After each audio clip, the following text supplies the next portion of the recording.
aqui, tudo bom com vocês? Estamos em mais uma Pena Live hashtag 12. Como o tempo passa, né? Coisa impressionante. E hoje a gente vai falar um pouquinho sobre os elementos anímicos do tipo penal. O pessoal já tá começando a chegar. Boa noite, Jéssica. Boa noite, Gê. Boa noite, Riquelme. Boa noite para todos vocês. Boa noite, Sá. Boa noite. Pessoal do YouTube, por favor, não esquece de se inscrever no canal, apertar lá o curtir, enfim. E aí, tudo bem com vocês? Estamos aqui mais uma vez, né, para falar um pouquinho mais sobre teoria do crime, sobre os elementos do crime. E começamos aqui com o nosso primeiro elemento do crime, que é a tipicidade.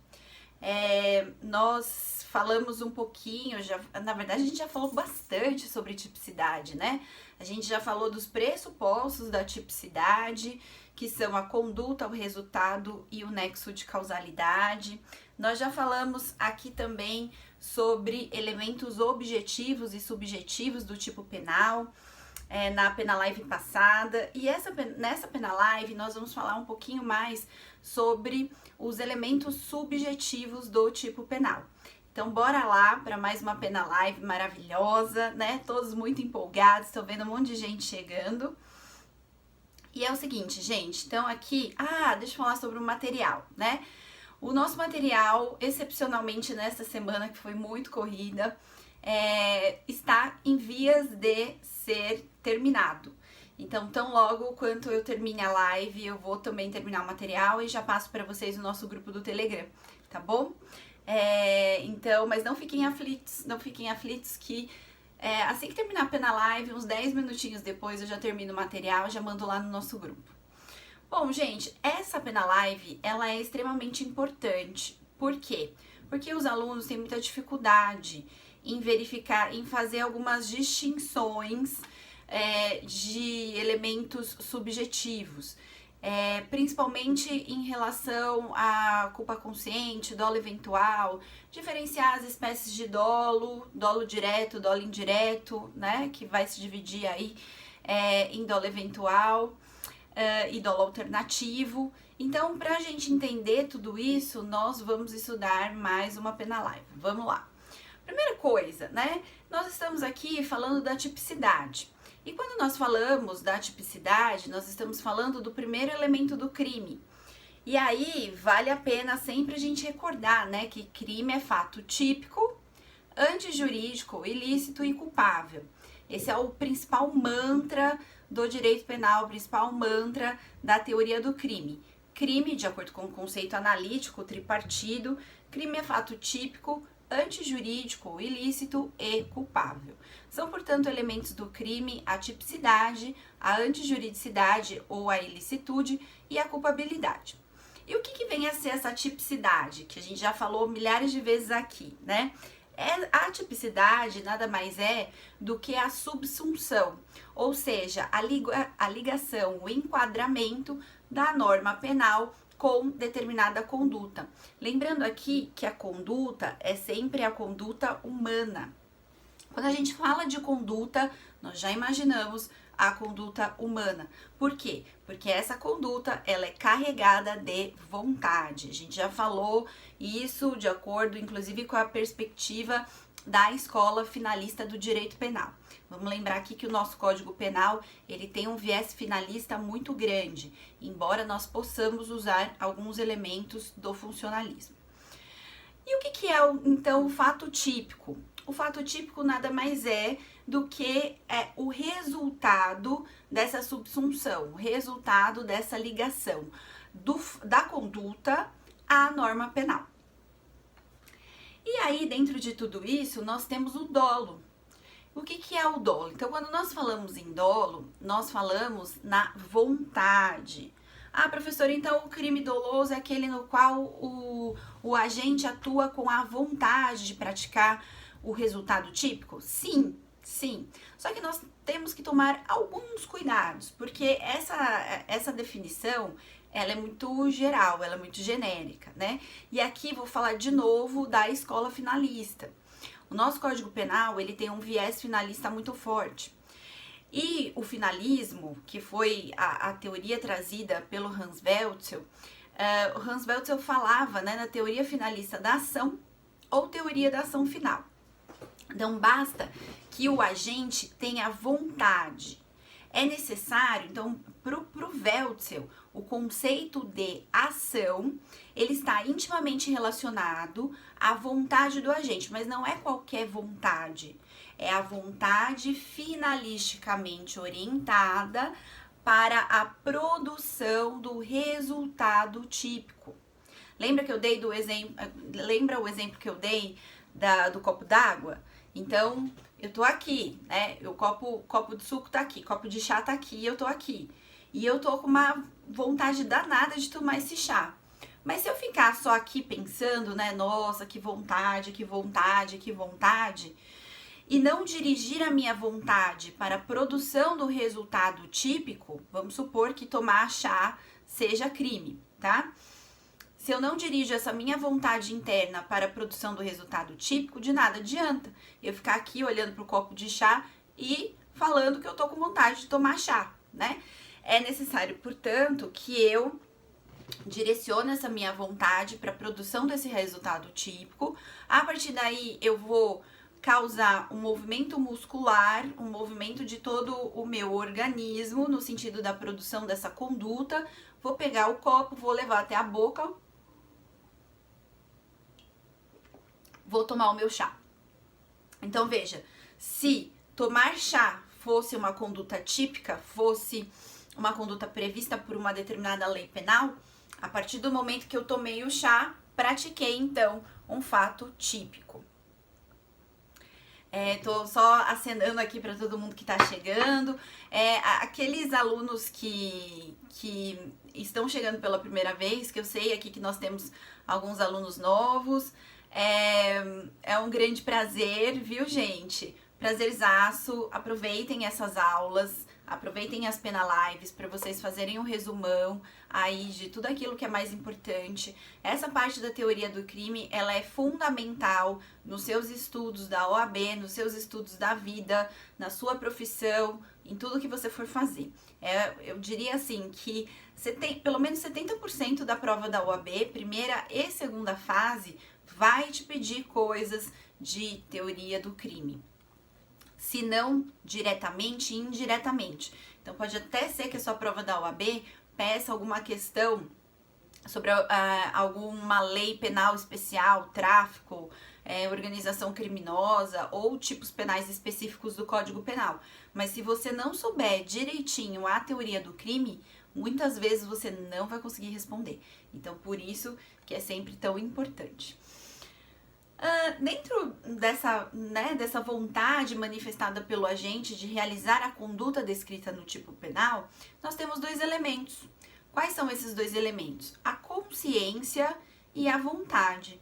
Veja, e aí agora vai começar a matança, né? Quem quer morrer hoje, gente? Pelo bem da ciência? Quem quer morrer nessa quarta-feira tão quente, tão maravilhosa? Alguém se habilita? Deixa eu fazer a listinha aqui. Quem se habilita? Ninguém? Deixa eu ver aqui.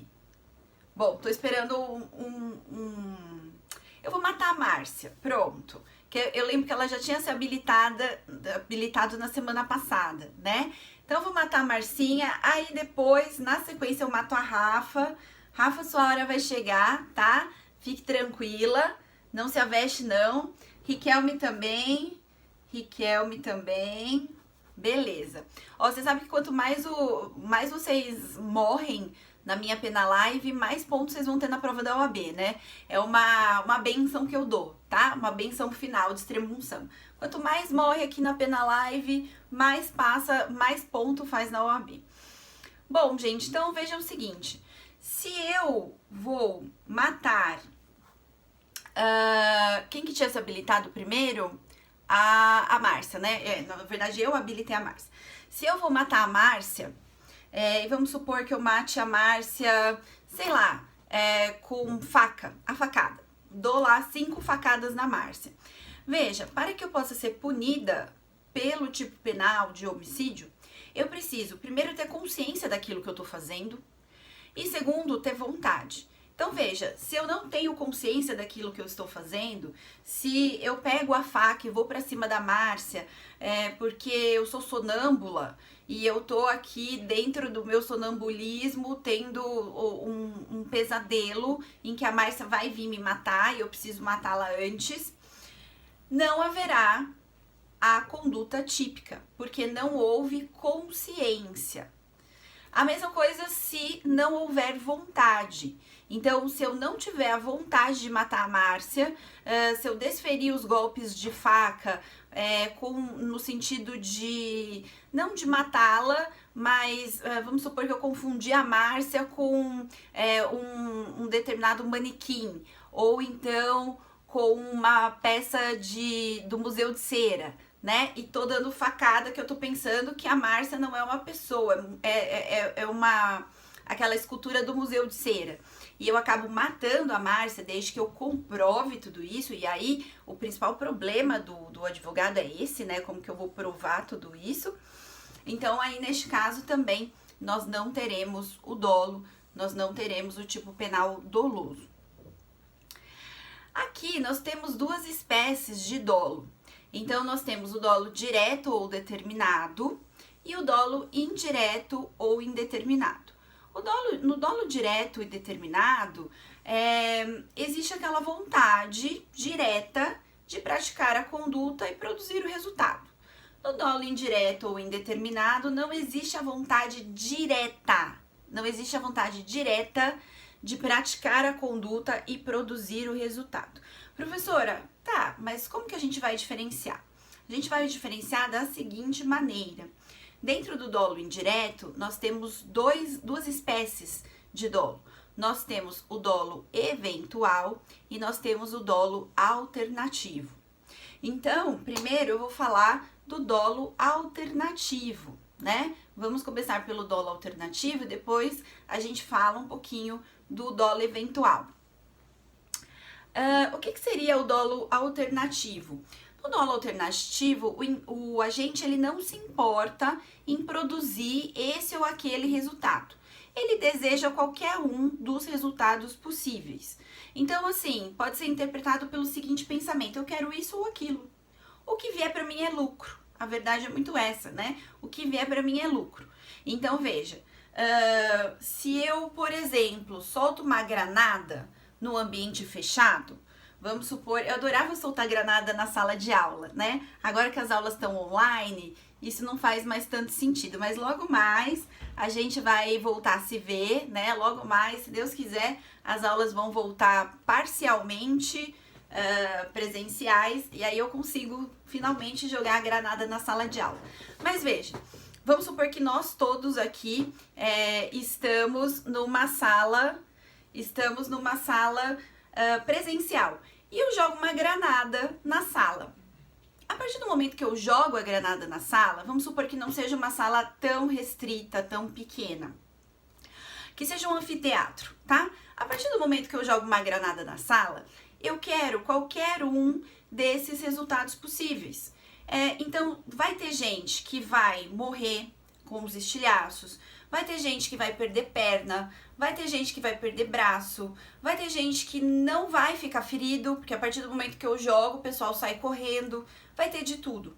Então, eu vou responder por todos os resultados produzidos. Eu vou responder em relação a determinadas pessoas, eu vou responder por homicídio consumado, em relação a outras eu vou responder por homicídio tentado, em relação a outras eu vou responder por lesão corporal de natureza grave, de natureza leve e por aí vai. Então, aqui nós temos um dolo alternativo. Qualquer um dos resultados possíveis eu assumo, né? Eu quero, na verdade, qualquer um dos resultados possíveis. E no dolo eventual? No dolo eventual, aí sim, nós vamos assumir o risco. E aí, gente, muito cuidado com essa expressão, assumir o risco da ocorrência do resultado. Por quê? Porque quando a gente fala em assumir o risco, quando a gente trabalha com risco, a gente pode trabalhar com o dolo eventual, como a gente pode trabalhar com a teoria da imputação objetiva, do finalismo. Então, muito cuidado, porque o aluno, ele sempre fica com isso na cabeça, né? Não, falou de risco é dolo eventual, falou de risco é dolo eventual. Não necessariamente, tá? Depende de onde está essa análise do risco. Se essa análise do risco estiver dentro da vontade do agente, do elemento da vontade do agente, se a gente está falando da análise do agente sobre assumir o risco da ocorrência do resultado, aí a gente está falando de dolo eventual. Agora, se nós estamos falando de assumir o risco acima daquele socialmente permitido, então, se nós estamos falando de um risco social, nós estamos analisando o aumento do risco dentro da esfera social, aí nós estamos falando de teoria da imputação objetiva. Muito cuidado com isso, tá? Então, vamos voltar aqui para o dolo eventual. No dolo eventual, o agente ele não quer diretamente o resultado, mas ele aceita, ele assume o risco de produzi-lo. É aquela coisa assim, bom, eu não quero a produção daquele resultado, mas eu quero praticar a conduta. E eu sei que aquela conduta, muito provavelmente, vai desembocar naquele resultado. O risco da ocorrência, né, de produzir aquele resultado é quase 100%. Então, como eu quero muito praticar a conduta, se o resultado vier de brinde, eu assumo. Qual seria o exemplo? O exemplo que nós temos é o racha. Mas veja, não qualquer racha. Aquele racha no qual nós temos dois carros na Avenida do Estado, sendo que a velocidade máxima permitida é de 50 km por hora, os dois estão a 150 km por hora, ultrapassando todos os semáforos vermelhos, praticando racha, e ainda para piorar a situação, vamos supor que eles estejam embriagados. Nesse caso, vocês percebem que a chance de alguém morrer é muito grande. A chance deles atropelarem alguém é muito grande, a chance deles colidirem com outro carro e matarem as pessoas do outro carro é muito alta, a chance de acontecer qualquer coisa é muito alta, com terceiros. Então, neste caso, nós falamos em dolo eventual. Se esses praticantes de racha, que estão a 150 km por hora na Avenida do Estado, ultrapassando todos os semáforos vermelhos e embriagados, eles ultrapassam o semáforo vermelho e acabam atropelando um pedestre, ou então se chocando com outro veículo e matando as pessoas que estão no veículo, nós vamos falar de homicídio doloso por dolo eventual. Percebe que quando o praticante de racha sai da casa dele com aquele carro mega turbinado, né, todo tunado, turbinado, enfim, ele não sai de casa falando assim, hoje eu quero matar 10, né, hoje eu quero matar 20. Não, ele não vai fazer isso. Ele sai querendo praticar racha, ele sai querendo mostrar que o carro dele, a habilidade dele é muito melhor do que de qualquer outra pessoa. Na verdade, o que ele quer é o frisson, né? O que ele quer é aquele frisson do momento, aquela adrenalina do momento. Mas, se para sentir aquela adrenalina, se para praticar o racha, se para ganhar a competição, ele atropelar alguém, matar alguém, colidir o carro dele com alguém, provocar lesões corporais de natureza grave em alguém, ele vai fazer. Então, por isso que a gente fala que nesse caso existe um dolo eventual. Professora, todo e qualquer tipo de racha, quando a gente tem racha com morte, a gente pode falar em dolo eventual? Não, muito cuidado com isso. Por quê? Porque os tribunais superiores já se manifestaram no sentido de que o simples fato da prática do racha com resultado morte ou lesão corporal de natureza grave, né, ou mesmo que seja leve, não leva por si só ao dolo eventual. Para que nós tenhamos o dolo eventual, e nisso o aluno geralmente tem bastante dificuldade, para que nós tenhamos dolo eventual, é necessário que o risco da ocorrência do resultado seja quase 100%. Por isso que eu falei que não é qualquer racha, né?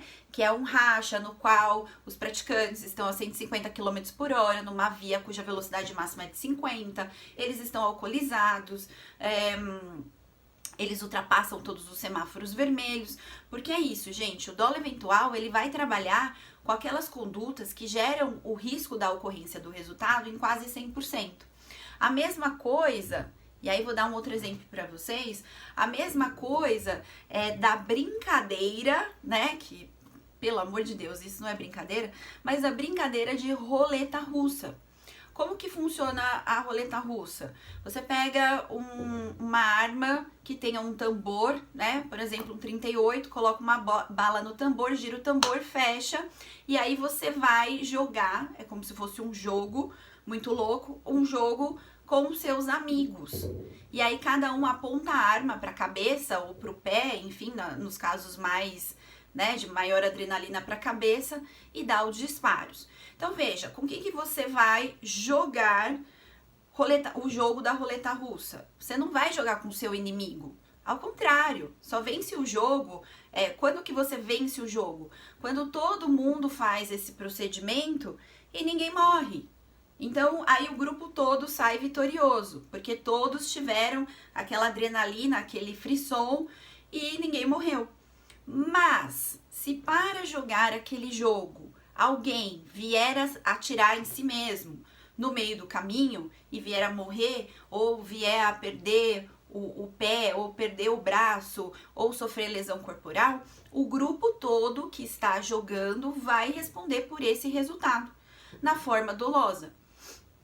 Então, é assim que vai funcionar o dolo eventual. Percebe que no dolo eventual, o agente ele não quer diretamente a produção do resultado típico. Ele quer, na verdade, a conduta. Mas, muitas vezes, para praticar aquela conduta, o resultado é quase certo. Então, ele assume a ocorrência do resultado. Professora, e nos exercícios? Como que eu vou fazer para diferenciar o dolo eventual dos outros elementos anímicos, né? Ou da simples culpa consciente, que a gente vai falar da culpa logo mais. Gente, sempre quando você falar em dolo eventual, você fica com o pé atrás, tá? No exercício da OAB, vai aparecer o dolo eventual de que forma? De uma forma muito esdrúxula.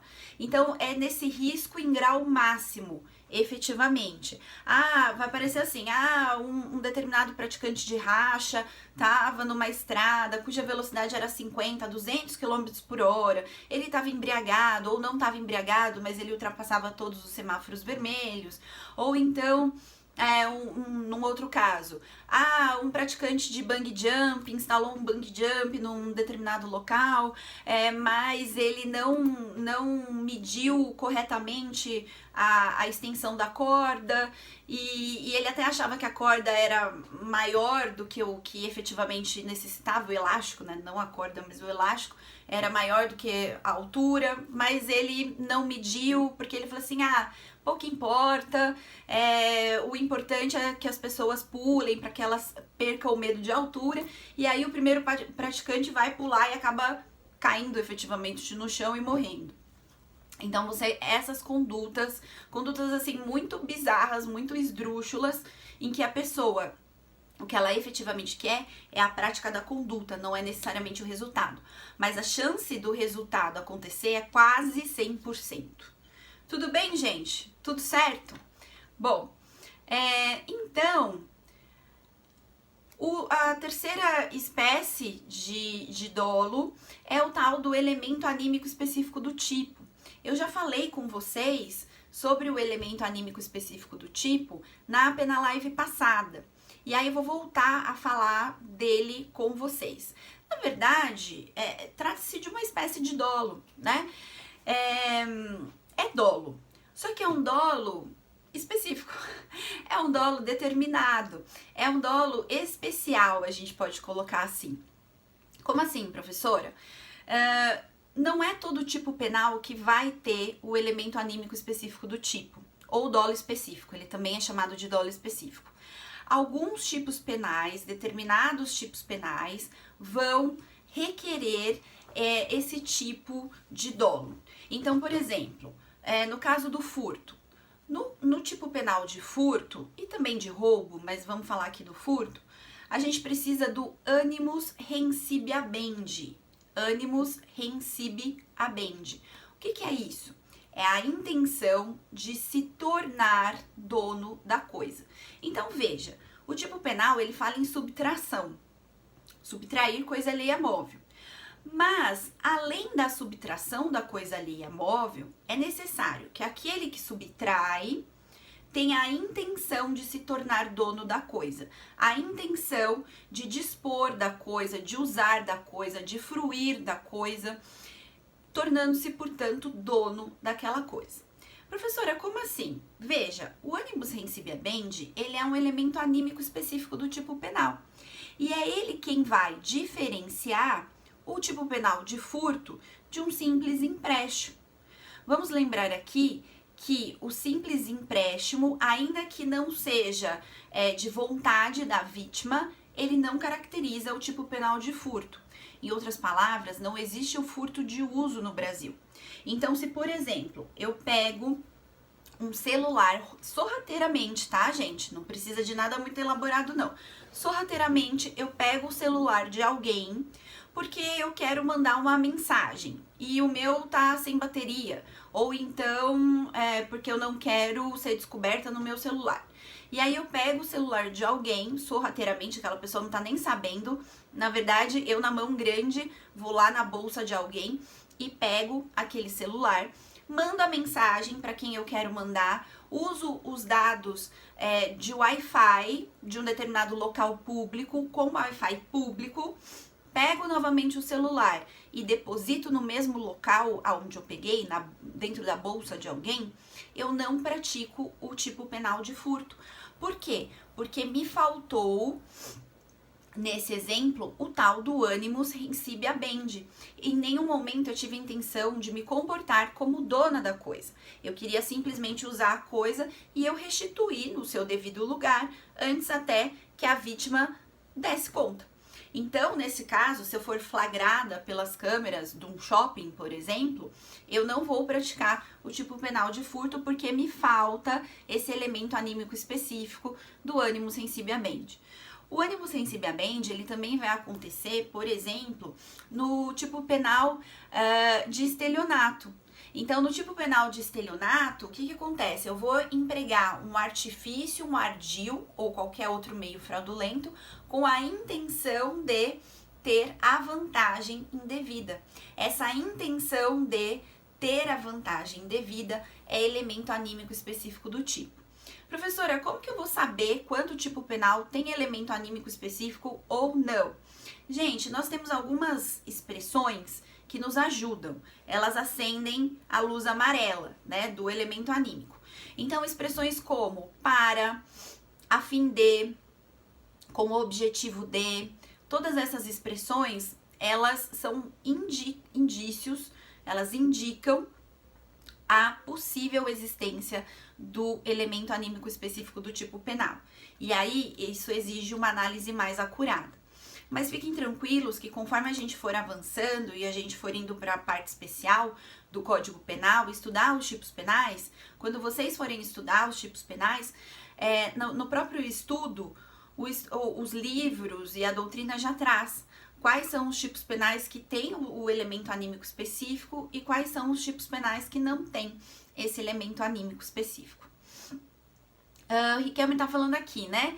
E se houver dano ao bem? Riquelme, aí, nesse caso, se houver dano ao bem enquanto eu estiver usando, eu vou responder pelo tipo penal de dano.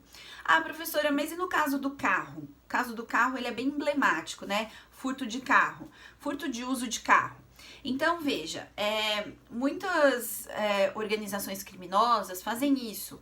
Eles furtam veículos para usar, para fazer um roubo a banco, para fazer algum outro crime e depois restituem. Então, veja, para que seja furto de uso e, portanto, né, não haja punição pelo tipo penal de furto, é necessário que a pessoa não se comporte como dona da coisa. Como que ela vai comprovar isso? Ela retira o bem, ela usa o bem, ela devolve no mesmo lugar que ela pegou, com as mesmas características, do mesmo jeitinho. Professora, e no caso do furto de carro, né, para uso em outro crime? Como que os nossos tribunais superiores driblaram essa situação?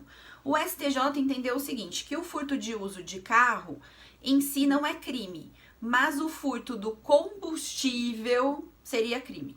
Então, você não pode punir aquela pessoa por ter utilizado o carro de outra por furto. Mas você pode punir pelo furto do combustível que foi utilizado no veículo. E aí, assim, né, aquela orientação um tanto quanto estranha, para aqueles que vão pegar carro emprestado de outra pessoa sem a outra pessoa saber, é exatamente isso. Então, se você vai pegar o carro de alguém para utilizar, você pega daquele local, você devolve exatamente naquele local e você enche o tanque, tá? Para não ter problema nenhum. Ah, professora, mas vai ficar por isso mesmo, né? Veja, não vai ficar, o Carlos está até falando aqui, né? Ai, professora, que absurdo, né? Gente, veja, para isso nós temos outros ramos do direito. Nós temos o direito civil, o ramo do direito civil, por exemplo, para mover uma ação de indenização por danos morais e materiais, mas não dentro da esfera do direito penal. Considerando aí que a pessoa tenha pego o bem, né, tenha utilizado o bem, tenha restituído sem nenhuma depreciação desse bem, então, nesse caso, não vai existir o tipo penal de furto. Mas tudo bem em relação ao elemento anímico específico desse tipo penal? Tudo bem em relação às 3 espécies de dolo? Dolo direto ou determinado, dolo indireto ou indeterminado, que se divide em dolo eventual e dolo alternativo, e o elemento anímico específico do tipo penal. Agora aqui, vamos falar um pouquinho, vamos voltar um pouquinho aqui, que eu quero falar um pouquinho com vocês sobre a culpa. Vamos falar sobre a culpa. Então, veja, dentro do tipo penal, são elementos subjetivos do tipo penal, o dolo e a culpa. Já falei do dolo, já falei das espécies de dolo, agora nós vamos falar da culpa. E aí, gente, na Penalive passada, eu já falei isso também, mas eu vou repetir, porque é extremamente importante, tá?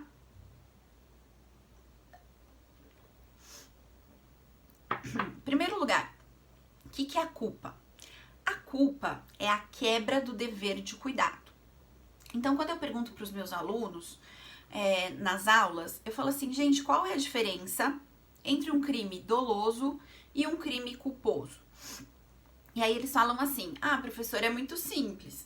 O crime doloso é aquele no qual o agente pratica o crime porque tem a vontade da prática do resultado. Ele pratica a conduta porque ele tem a vontade de atingir aquele resultado. E no crime culposo? O crime culposo é aquele que acontece sem a vontade, essa vontade do agente. Então veja, gente, muito cuidado com isso, tá? Por quê? Porque essa definição que vocês geralmente me dão, ela é incompleta. E sendo incompleta, ela muitas vezes é falsa. Por que isso? Porque veja, muitas vezes o agente, ele vai agir sem o dolo, sem a vontade da prática do resultado, mas ele não vai quebrar o dever de cuidado. Então, olha aqui, vamos reformular essa ideia? O crime doloso é aquele no qual o agente, ele pratica a conduta porque ele tem a vontade da produção daquele resultado. O crime culposo é aquele no qual o agente pratica a conduta, sendo que ele não tem a vontade da prática daquele resultado, mas ele quebra um determinado dever de cuidado. Ele vai quebrar, ele vai violar as regras de cuidado para a produção daquela determinada conduta. E aí nós vamos falar nas espécies de culpa, né? Nós vamos falar na negligência, na imprudência e na imperícia. A gente já vai falar sobre essas 3 espécies de culpa. Então, muito cuidado com isso. Aliás, inclusive, a gente tem eu fiz um post no meu perfil. Quem quiser dar uma revisitada nesse post, que esse post ficou muito legal, sobre o atropelamento no trem, na linha do leito férreo do trem. Inclusive, para esse post, eu tive a ajuda aí querida da Rafa, que me ajudou a fazer as imagens. Então, o que vai acontecer nesse caso do trem, né? Vai acontecer o seguinte, se o maquinista estava dentro do leito férreo, a pessoa estava lá, deitada na linha do trem, porque a pessoa quer se matar.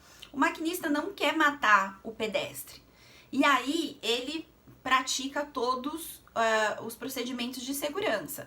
Ele aplica o freio, que a gente chama de emergência, ele avisa o CCO, que é o Centro de Controle, ele dá sinal luminoso, ele dá sinal sonoro, buzina, Mas mesmo assim, vocês sabem que a composição ela demora muitos metros para fazer a frenagem total.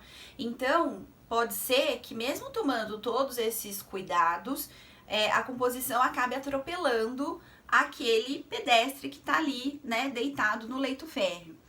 Veja, esse maquinista, ele pratica homicídio doloso? Doloso não, porque em nenhum momento ele teve a intenção de matar.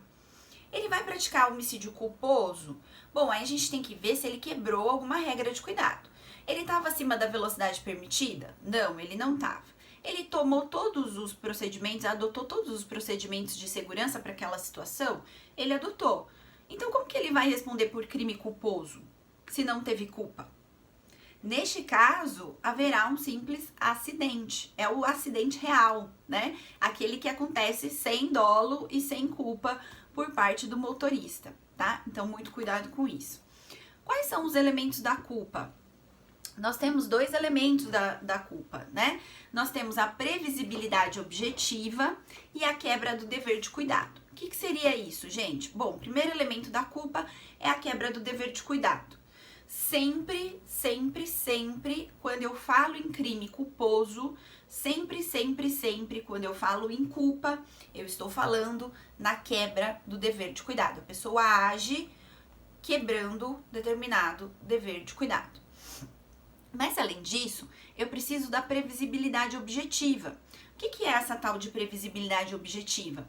É a possibilidade de que qualquer pessoa dentro daquela situação conseguisse pensar sobre a possibilidade da ocorrência do resultado. Então, por exemplo, quando o maquinista, ainda usando esse exemplo do maquinista, se o maquinista está no leito férreo, cuja velocidade máxima é de 50 km por hora e ele está a 60, 70, vai? Ele tá ali, mas ele tá vendo assim, olha, eu tô quebrando a norma de cuidado, porque a norma de cuidado me diz velocidade máxima 50 km por hora, e além disso ele tem que ter a previsibilidade objetiva, ou seja, ele tem que ter a possibilidade de raciocinar o seguinte, bom, eu tô acima da velocidade permitida, pode ser que passe algum pedestre na via, né, e eu venha atropelar, ou pode ser que passe algum animal, ou pode ser que alguém caminhando pela via esteja perdido e passe na frente. Então, essa previsibilidade, pode até ser que isso não passe conscientemente na cabeça dele, tá? Aí a gente vai diferenciar culpa consciente da inconsciente. Mas deve haver a possibilidade dele ter esse pensamento. Então, se a gente está numa situação em que a pessoa não tinha como prever aquele resultado, em nenhum momento tinha como prever aquele resultado, e aquele resultado acontece, nós não vamos ter culpa. Por quê? Por ausência de previsibilidade objetiva. Então, esses são os dois elementos da culpa. E aí, quais são as espécies de culpa? Nós temos 3 espécies: imprudência, negligência e imperícia. Professora, como que a gente diferencia? Então, veja, tudo vai acontecer em qual momento a gente tem a quebra do dever de cuidado. Se a quebra do dever de cuidado, ela acontece durante a execução da ação, durante a conduta humana, a gente fala em imprudência. E é por isso que quando a gente fala em crimes de trânsito, geralmente a gente fala em imprudência. E tá certo. Por quê? Vamos supor que eu pegue o meu carro, vocês sabem que eu sou perigosa dirigindo, né? Eu já falei, eu acho que eu já até falei aqui, mas eu sou uma pessoa perigosíssima dirigindo. Eu pego o meu carro e enquanto, vamos supor que eu tenha acordado atrasada pro trabalho, e aí eu vou e ultrapasso o semáforo vermelho. Enquanto estou dirigindo, eu quebro uma regra de cuidado. Em decorrência da quebra daquela regra de cuidado, eu venho atropelar alguém. Ou eu venho a colidir o meu carro com outro veículo. Então, neste caso, eu agi com imprudência. E a negligência? A negligência vai acontecer quando a quebra do dever de cuidado acontece antes da conduta humana. Por exemplo, eu vou fazer uma viagem para um local distante, extremamente rochoso, cheio de montanhas. Eu sei que o freio do meu veículo não está bom, o carro já está disparando aquele sinalzinho luminoso no sentido de trocar e eu não realizo a troca do freio. E aí, quando eu vou descer uma determinada montanha íngreme, o meu carro, ele acaba perdendo o freio, se chocando, colidindo com o outro e matando essa outra pessoa, ou com alguém que estaria de bicicleta ali naquele local. Se choca com a pessoa da bicicleta e mata aquela pessoa da bicicleta. Veja que nesse caso, eu pratiquei um homicídio culposo no trânsito, de forma culposa por negligência. Por quê? Porque eu não tomei o cuidado antes do início da minha conduta. E a imperícia, gente, nada mais é do que uma espécie de imprudência. Mas ela é uma espécie de imprudência que exige alguns requisitos específicos. Na verdade, a doutrina fala o seguinte, que mesmo que a gente não tivesse a imperícia, a gente conseguiria detectar a culpa nesses casos pela imprudência. Por quê? Porque a imperícia nada mais é do que uma modificação da imprudência. E quais são os requisitos da imperícia, né? A imperícia, ela vai trabalhar sempre com a inaptidão técnica para determinada profissão ou atividade. A pessoa, ela vai exercer aquela atividade que necessita de conhecimentos específicos e ela não tem esses conhecimentos. Então, aí, nesse caso, a gente fala em imperícia. Então, por exemplo, uma determinada pessoa que é estudante de medicina, ainda não tem todos os conhecimentos e vai operar uma outra pessoa. E a pessoa morre, por quê? Porque ela não realizou o procedimento, aquele procedimento padrão para aquele tipo de cirurgia, porque ela não tinha o conhecimento necessário para realizar aquele tipo de atividade. Então, nós temos essas três espécies de culpa, né? Negligência, imprudência e imperícia. E nós também temos uma outra classificação. Essa classificação é extremamente importante, cai bastante na prova da OAB, e gera uma confusão muito grande na cabeça do aluno, que é a diferença entre culpa consciente e culpa inconsciente. Então, qual é a diferença fundamental? Na culpa consciente, a quebra do dever de cuidado passa pela cabeça da pessoa.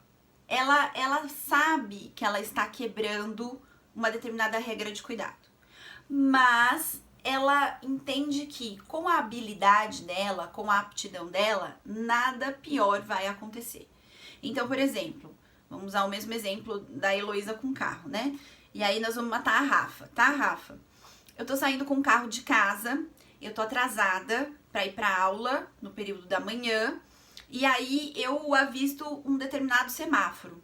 E eu olho para um lado, olho para o outro, não tá passando o veículo, mas é uma grande avenida. E aí eu falo assim, eu vou passar. Ah, mas o semáforo tá fechado. Eu falei assim, mas eu tô atrasada, né? O pessoal não pode ficar me esperando na aula. E eu tenho certeza que nada de ruim vai acontecer, porque embora seja uma avenida grande, ela não tá tão movimentada e eu consigo desviar dos veículos. Niki, né? Niki, no que eu tô atravessando a avenida, de repente vem a Rafa. Vem a Rafa com uma moto, né? Numa moto, o semáforo tá aberto para ela, então ela vem sem olhar pro outro lado, porque tá aberto para ela.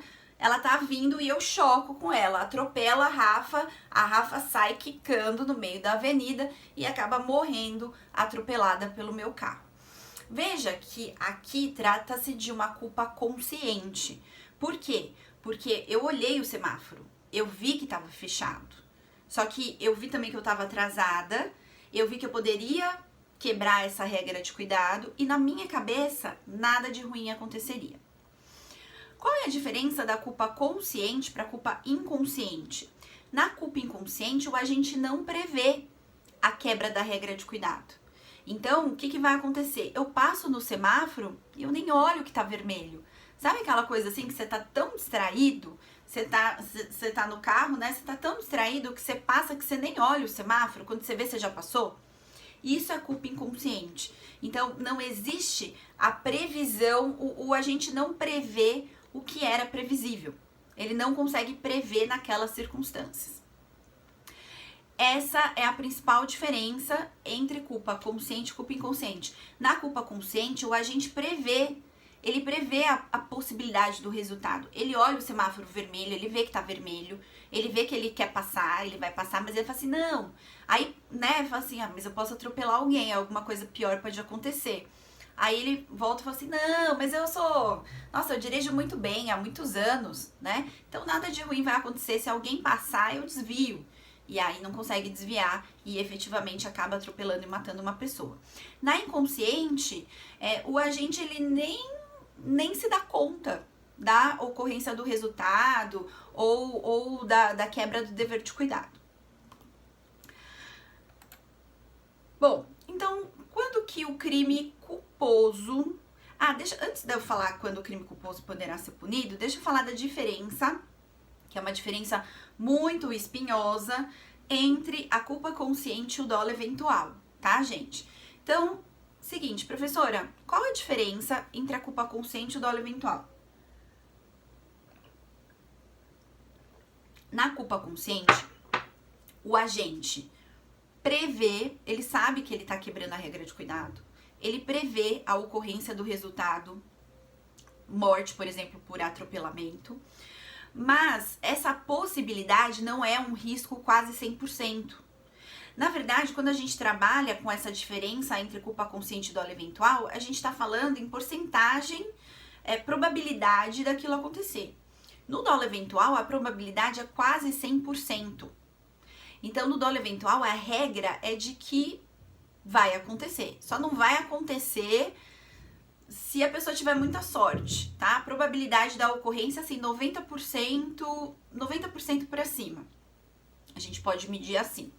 Na culpa consciente, não. Na culpa consciente existe a possibilidade de acontecer, mas essa possibilidade não é um risco elevadíssimo. Vamos voltar para o exemplo do dolo eventual? Eu disse para vocês que o exemplo de dolo eventual é um racha no qual a pessoa está numa avenida a 150 km por hora, cuja velocidade máxima é de 50, ultrapassando todos os semáforos vermelhos embriagado. Então veja, gente, dentro desse quadro, o dolo eventual, né, a chance de acontecer alguma coisa, dele atropelar alguém, dele colidir o carro com alguém e matar ou ferir alguém é quase 100%. Na questão daquele jogo que eu falei pra vocês, que agora me fugiu o nome, me ajudem aí, da roleta russa. No caso do jogo da roleta russa, veja, a partir do momento que você põe uma bala no tambor, gira e cada um atira na cabeça, a chance de alguém morrer é muito alta. E veja, quanto mais pessoas jogam esse jogo, maior a chance de alguém morrer, né? Então, vejam que quando a gente fala em dolo eventual, o risco da ocorrência do resultado é quase 100%, é 90% para cima. Na culpa consciente, não. Na culpa consciente existe a possibilidade, mas essa possibilidade não é tão alta assim. E a pessoa, ela acredita com todas as suas forças que ela terá habilidade para evitar a ocorrência do resultado. Então, professora, mas eu tenho que entrar na cabeça da pessoa para saber o que ela tá pensando? Não, você vai analisar as circunstâncias objetivas do caso concreto. Então, se a pessoa saiu de manhã, estava atrasada para o trabalho, foi ultrapassar o semáforo vermelho, ela viu que estava vermelho, mas ela achou que não teria problema nenhum, a gente está dentro do campo da culpa consciente. Agora, se a pessoa está praticando um racha a determinada velocidade, passa no semáforo vermelho e acaba atropelando, matando alguém, a gente está no terreno do dolo eventual. E é por isso que os exercícios da OAB, eles vão trazer elementos muito certos e indicativos de quando será dolo eventual, tá? Agora sim, professora, eu tô numa prova, eu tenho que chutar, eu tô numa dúvida ferrenha entre dolo eventual e culpa consciente. Gente, é claro que o melhor é sempre você estudar muito para você não ter que chutar em lugar nenhum. Mas se você for chutar, eu pelo menos chutaria na culpa consciente. Por quê? Porque o aluno, ele tem uma mania de achar que tudo é dolo eventual, né? O aluno, ele acha que tudo é dolo eventual, quando na verdade o dolo eventual ele vai acontecer em situações muito específicas. Então, se você tá na dúvida entre dolo eventual e culpa consciente e for para chutar, o melhor é que você saiba os elementos e consiga dar uma resposta concreta, né? Mas se for para chutar, chuta na culpa consciente. Por quê? Porque, volto a falar, né? Os alunos têm uma queda por dolo eventual, quando na verdade a grande maioria dos casos não é de dolo eventual, é de culpa consciente, tá bom? Que mais aqui? Quando que a gente pode dizer que um determinado crime é quando a modalidade culposa é punida? E aqui a gente tem o artigo 18 do Código Penal que diz o seguinte, né? Parágrafo único, artigo 18, parágrafo único. Salvo os casos expressos em lei, ninguém pode ser punido por fato previsto como crime, senão quando pratica dolosamente. O que isso quer dizer, gente? Que a lei, se o tipo penal não falar nada da modalidade culposa, ele só admitirá a modalidade dolosa. A grande maioria dos crimes, dos tipos penais presentes no Código Penal e na legislação penal especial, admitem apenas a modalidade dolosa. E quando admitir apenas a modalidade dolosa, não vai estar escrito nada no tipo penal.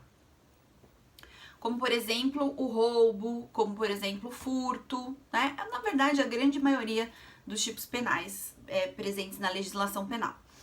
Quando que a gente sabe que o tipo penal admite a modalidade culposa?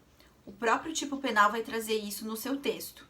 Então, vocês vão ver, por exemplo, o homicídio culposo, parágrafo 3º, artigo 121, parágrafo 3º. Se o crime é culposo, pena tanto a tanto.